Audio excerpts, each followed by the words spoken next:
নারায়ণগঞ্জের আদালত চত্বরে মারধরের শিকার হন এই ব্যবসায়ী। তাকে বাঁচাতে চিৎকার করতে করতে ছুটোছুটি করে এক শিশু। প্রাঙ্গণে ওই শিশুর বাবা, মা ও ভাইকেও প্রকাশ্যে মারধর করছে কিছু দুর্বৃত্ত।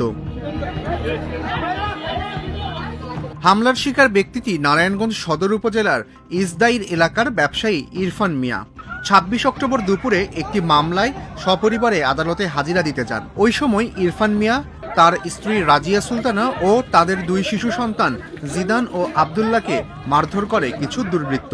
ইরফান মিয়ার অভিযোগ, তার মামলার বিবাদী পক্ষের আইনজীবী ও নারায়ণগঞ্জ মহানগর বিএনপির আহ্বায়ক সাখাওয়াত হোসেন খানের নির্দেশে সন্ত্রাসীরা এই হামলা করেছে।